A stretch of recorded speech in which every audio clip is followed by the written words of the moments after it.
Salut. Ouais, je pense que ça suffira comme intro, ouais. C'est déjà bien. Bon, aujourd'hui, si je vous fais cette vidéo, c'est parce que j'ai envie de vous ouvrir mon cœur. Je sais, on n'est pas potes, YouTube n'est pas un endroit pour faire sa thérapie, mais j'ai quand même envie de vous parler d'un truc qui me tient vraiment à cœur ces temps-ci. Vous le savez sûrement, mais j'ai ouvert un compte Instagram il y a de cela, je sais même plus combien de temps. Purée, ça passe trop vite, je m'en souviens plus. Justement, j'ai envie de vous parler d'Instagram dans le monde du dessin. Pourquoi parler d'Instagram? Parce qu'il y a plusieurs choses qui m'ont beaucoup plu et plusieurs choses qui ne m'ont pas ravie du tout. Alors, dans un premier temps, je vais vous parler d'Instagram et pourquoi je pense que c'est un réseau social qui est absolument... Non, fantastique, ce serait trop. Qui est, on va dire, presque optimal pour moi, à l'heure d'aujourd'hui, pour le dessin. Je vais surtout comparer, en fait, par rapport à YouTube. Ça va être plus rapide et vous allez mieux comprendre, en fait, mes arguments. Premier argument, Instagram, c'est rapide et c'est simple. C'est-à-dire que j'ai pas besoin de faire des heures de montage pour pouvoir vous donner quelque chose et qui plus est, quelque chose de bien. Techniquement, j'ai juste à dessiner et à prendre en photo ce que j'ai pris, rajouter quelques petits filtres, voilà, faire mon Instagirl au final, mettre une description convenable, mettre des hashtags qui me permettent d'avoir plus de visibilité et le poster. Rien de bien compliqué. Par rapport à YouTube, je préfère Instagram car c'est moins sérieux. En fait, si vous voulez, je mets plus de petites choses inutiles, des petits posts, des choses. Alors que sur YouTube, je me sens vraiment obligée d'être parfaite. Et comme j'y arrive pas, et bah ça me déprime. Deuxième argument, je peux faire des work in progress sur Instagram, ce que je ne peux pas faire sur YouTube. Je peux aussi faire des sondages, je peux demander votre avis, je peux avoir des commentaires beaucoup plus facilement et beaucoup plus directement en fait sur Instagram. Le troisième argument vous concerne, c'est-à-dire que je peux clairement mieux échanger avec vous. Et puis, grâce par exemple au message privé, j'ai pu rencontrer des gens mais extraordinaires, j'ai pu découvrir des gens super marrants, dans le même délire que moi. Ah oui, et puis il y a aussi la possibilité de faire des lives et maintenant des lives à deux et ça c'est vraiment génial. Je trouve qu'en fait ça c'est beaucoup plus communautaire que YouTube. Clairement sur Instagram j'ai envie de mentionner quelqu'un, je mets arrobase et son pseudo et ça y est la personne est informée, je parle d'elle et franchement ça facilite tellement les échanges, c'est tellement plus facile comme ça. Sur YouTube je dis pas on est obligé de prévenir la personne qu'on a parlé d'elle, dire qu'on a fait ci, fait ça, enfin c'est tout un bazar, ça se trouve la personne ne saura vraiment jamais qu'on a parlé d'elle. Je trouve en tout cas pour ma part qu'Instagram me permet de rencontrer beaucoup plus d'artistes entre guillemets. Franchement j'en ai jamais rencontré autant que grâce à Instagram et ça c'est vraiment énorme. Ça me permet vraiment d'élargir mes horizons et aussi à vous, si vous voulez faire un fan art c'est beaucoup plus facile. Voilà, vous me faites un dessin, vous me mentionnez dessus et voilà, je sais que c'est un fan art et je le verrai forcément vu que vous m'avez mentionné dessus. Tout ça pour dire que j'aime plus Instagram parce qu'Instagram pour ma part j'ai l'impression que c'est plus chaleureux. Peut-être que ça vient du fait que vous êtes beaucoup moins nombreux sur Instagram à me suivre et que du coup j'arrive mieux à gérer. Ça je ne sais pas, je ne le saurais peut-être jamais. Mais en tout cas, ce qui est cool, c'est que la plateforme, elle se développe tout le temps, en permanence. Et un peu comme toutes les plateformes, vous me direz, je sais pas, j'ai l'impression que c'est plus visible sur Instagram qu'au par ailleurs. Maintenant, voilà, si je vous fais cette vidéo, c'est pour vous dire qu'il y a aussi des choses négatives qui m'ont pas du tout, mais alors pas du tout plu. Et je me sens obligée d'en parler parce que à chaque fois je me répète et je me dis je vais finir par le mettre dans une story Instagram, mais au final ça va durer 24 heures pour que 1/10 des gens qui me suivent soient au courant de ce que je pense. Alors autant faire une vidéo qui met clairement les choses sur la table, les points sur les i, les points à la fin des phrases. Je dis n'importe quoi. Alors, première chose qui m'a un peu...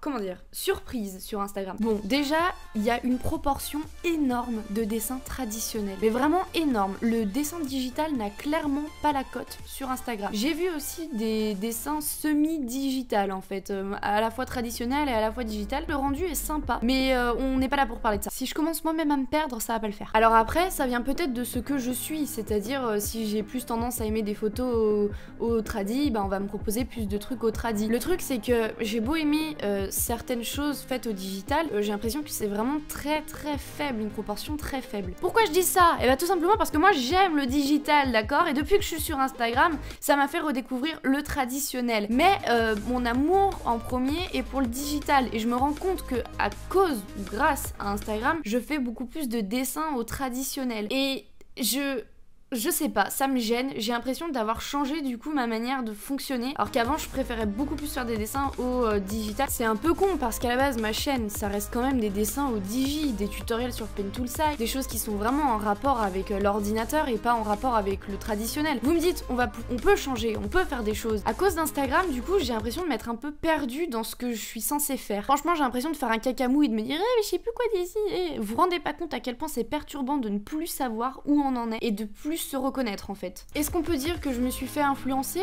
Certainement, avec le nombre de dessins tradis qu'il y a, oui. Bon, bref, je devrais pas me prendre la tête sur ce sujet-là, je dessine ce que je veux et je vous poste ce que je veux. Le truc, encore une fois, c'est que vous êtes de plus en plus nombreux à me suivre, donc de plus en plus nombreux à laisser des commentaires, à liker, tout ça.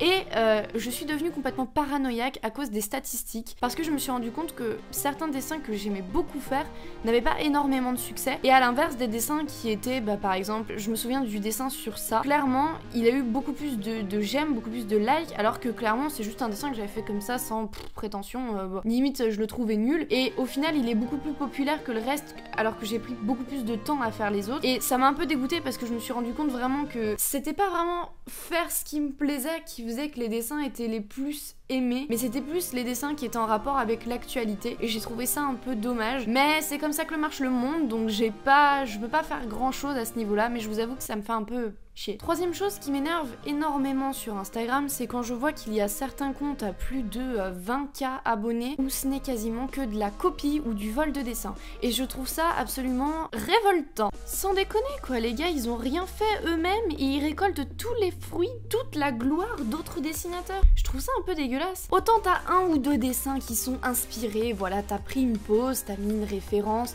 t'as dit que t'avais pris une référence, mais voilà, tu l'as complètement changé, t'as changé les habits, t'as changé ci, t'as changé ça. Mais voilà, le dessin n'a plus rien à voir avec le dessin de base. Autant ça, je peux comprendre. Les comptes entiers remplis de ça, rempli de juste de copies, je ne comprends pas. Bref, ça non plus, je peux pas faire grand chose, mais bon, c'est comme ça, ça fout bien les boules, mais c'est comme ça. Est-ce que c'est de la jalousie par rapport au nombre d'abonnés ou simplement que ça me fait chier? Je dirais un peu des deux. Tiens, le nombre d'abonnés, parlons-en. Eh les gars, c'est pas une course, hein, d'accord? Sur Instagram ou sur YouTube ou nulle part ailleurs, c'est pas une course. J'irais même plus loin, je dirais même que votre vie n'en dépend pas. J'avoue, on est content quand notre nombre d'abonnés augmente, on va pas se mentir, on le regarde tous, notre nombre d'abonnés. Pourquoi je parle de ça? Eh ben parce que simplement il y a des gens qui sont sur Instagram, on dirait, uniquement pour la popularité. C'est-à-dire qu'ils ne sont là que pour évoluer et que pour avoir de plus en plus d'abonnés. Là on ne parle plus de partage de passion, mais simplement de qui aura la plus grosse. Je ne pense pas que ce soit le but premier en fait. J'ai reçu énormément de messages privés de gens qui me demandaient d'aller faire un tour sur leur compte. La plupart du temps je le fais. Mais les gars, mettez-vous pas en privé. Je ne peux pas aller voir votre compte si vous êtes en privé. Ça c'est un truc, j'ai dû le préciser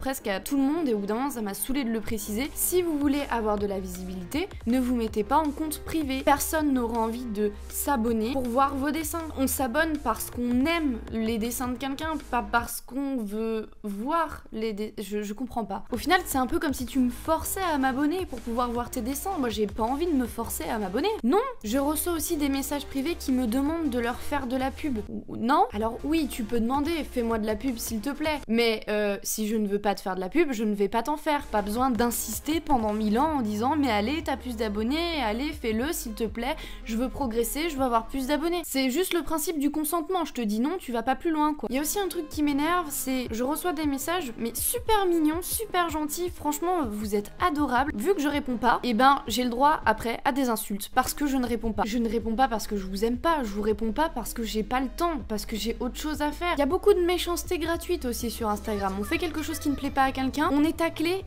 tout de suite. Alors je suis d'accord, on est sur une plateforme publique, on peut être soumis à la critique, mais ça n'empêche pas d'être un minimum décent dans la façon de dire les choses. Hors délire ou autre insulte pour rigoler, hein. Moi je parle vraiment de la méchanceté gratuite alors que la personne n'a rien demandé. Même si Instagram c'est très communautaire et très chaleureux, je trouve, des fois il y a des gens, ils s'en prennent plein la gueule. Je vois des gens qui se font limite harceler avec, vous savez, tous ces sites comme co.me, enfin voilà, des gens se font harceler harceler et je trouve ça vraiment minable. Bah ouais, sous couvert d'anonymat, tu penses que tu peux tout faire, mais non, tu peux pas tout faire. La vidéo commence à être un peu longue, enfin tu vas pas te plaindre non plus, hein, mais j'avais vraiment besoin de vider mon sac. Je vais aborder juste la dernière chose qui fait que du coup j'aime plus trop Instagram. C'est simplement le fait qu'il faut toujours être au top. J'ai l'impression que si je fais un dessin qui va être moins bien, voire un niveau en dessous de ce que je fais habituellement, et ben je vais m'en prendre plein la gueule. Non mais ça c'est juste mon cas, hein. C'est peut-être juste de la paranoïa, mais j'ai l'impression que du coup il faut tout le temps être au top et pas décevoir les gens. Ça c'est juste parce que j'ai pas envie de vous décevoir. Il y a beaucoup de choses dans ma vie en ce moment qui font que j'ai la pression, d'accord? Donc en fait j'ai la pression tout le temps. J'ai la pression sur YouTube, j'ai la pression sur Instagram, j'ai la pression quand je dessine, j'ai la pression dans mon travail, j'ai la pression dans mes études, j'ai la pression de partout. Et forcément à côté mes relations amicales elles se dégradent parce que en fait tout me prend la tête. J'ai juste envie de péter un câble. Malgré tout j'essaye vraiment de m'enlever cette image d'Instagram négative que je commence à avoir parce que justement je dessine pour le plaisir et non pas pour vous fournir un contenu, hein, je le rappelle quand même. Je me suis mise la pression sur YouTube, résultat des courses, je sors beaucoup moins de vidéos. Je me suis mis la pression sur Instagram, résultat des courses, je ne vais plus aimer Instagram et je ne vais plus vous sortir de dessins. Donc à ce compte-là, je préfère juste ne pas me mettre la pression et nulle part. Alors je suis désolée, il y aura peut-être moins de dessins, ils seront peut-être moins qualitatifs, je vais peut-être perdre des abonnés, mais qu'est-ce qu'on s'en fout? J'espère que vous comprenez ce que je veux vous dire. J'ai envie que vous soyez sur Instagram ou sur YouTube parce que vous aimez ce que vous faites, pas parce que vous avez un besoin de popularité, un besoin de regonfler votre ego. C'est terrible quand même. Pour ceux qui me demandent comment j'ai fait pour en arriver là, question assez récurrente dans lesquelles je réponds souvent en live mais que du coup je me fais pas chier à faire une vidéo pour vous répondre clairement, j'ai jamais demandé à en arriver là. Voilà, c'est tout, bonne soirée. Il y a juste eu une suite d'événements qui ont fait qu'aujourd'hui j'en suis là. Mais j'ai jamais voulu avoir une chaîne à 14 000 abonnés, j'ai jamais voulu avoir un compte Instagram à 4 000 abonnés, j'ai jamais voulu tout ça, j'ai juste voulu dessiner. Moi, c'est tout ce que je voulais faire à la base et vous faire rire sur des vidéos et vous partager ce que je savais. Mais j'ai jamais demandé plus que ça. Maintenant je les ai et je vous remercie vraiment pour ça. Et là, je vais dire quelque chose et je vais peut-être me faire assassiner dans la semaine qui suit, mais qu'on soit 2000 ou 26 000 ou 1 million, ben ça change pas grand chose à ma vie en fait. Donc voilà, vous savez le fond de ma pensée. Malgré tout, je pense qu'Instagram c'est quand même un super réseau social et je suis plus apte à être sur Instagram qu'à être sur YouTube car je suis quand même beaucoup plus active sur Instagram. Avouez, on aurait dit une phrase du JT de 20h. La même intonation, exactement. Je vous ai pas trop fait rire. Autant pour moi, hein, je ne suis pas un clown en toutes circonstances, mais de temps en temps je pense qu'il est important de mettre les choses à plat et de mettre les choses au clair, parce que sinon ça donne lieu à toutes les dérives possibles et inimaginables, donc c'est vraiment loin d'être dans mes priorités. Bref, je vous remercierai jamais assez de me suivre et de écouter mes conneries et de regarder mes dessins et de les apprécier ou pas d'ailleurs, on s'en fout. Sur ce, je me casse avec élégance, ciao. And it feels right. It feels so right. We just made it through the night. I'm alive. I feel so alive. Hope you will save our